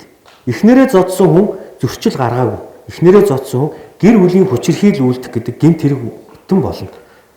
Бас буруу хэлсэн. Эхнэрээ юм уу нөхрөө зодсон хүн гэр бүлийн хүчирхийл үйлдсэн хүн болно. Тэрнээс биш эхнэрээ юм уу нөхрөө зодохоор захиргааны зөрчил тооцогдоод дараа нь гарын нугуулахаар гэмт хэрэг болохгүй л гэсэн үг. Тэгэхээр үзэл баримтлалын үед бид нар жоохон явж байгаад үлэмж хэмжээний хохирол учрахаар гэмт хэрэг болно. Үлэмж хэмжээний хохирол учрахгүй тэгэл өмүүлэл яваад байвал тэр хүн бол захиргааны зөрчил торгуулад байна гэсэн философи байхгүй болно гэсэн үг. Жижиг гэмт хэрэг байлаа гэхэд бид нар 7 хоног хордог л байна.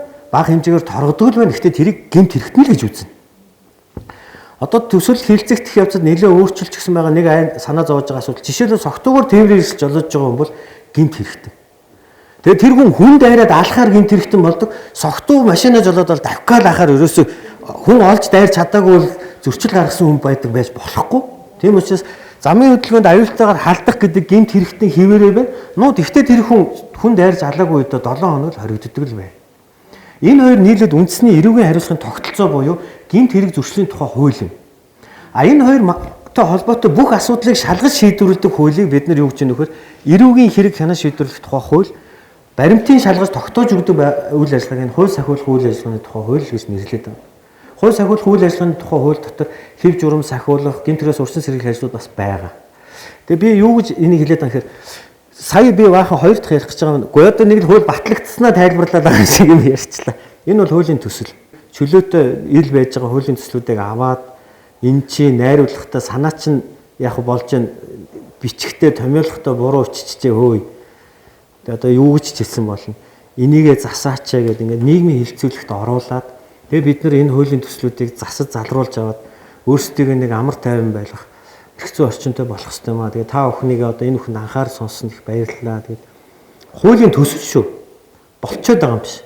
Ингүүл ямар вэ гэж санал дэвшүүлж байгаа. Тэгээ энийг хүмүүс хүлээж аваад дэмжиж явбал улс төрчид бол яг та олон нийтийн санаа бодлыг харгалзаа шийдвэрээ гаргана гэдгийг л анхаараасай л гэж хэлсэн. За энэ хоёр хууль нь одоо намрын чуулган гэмт хэргийн зөрчлийн тухай хууль өргөн баригдсан. Эрүүгийн хууль сахиулах үйл ажиллагааны тухай хууль, эрүүгийн хэрэг хэн шийдвэрлэх хуулийн төслийн үзэл баримтлалыг өргөн барьсан засгийн газар дэмжижсэн. Одоо үндсэндээ нэг сарын хугацаанд олон нийтийн хилцүүлэгт гаргаад тэгээ өргөн барина л гэж ингэж төлөвлөж байна. За ингээд та бүхэн баярлалаа.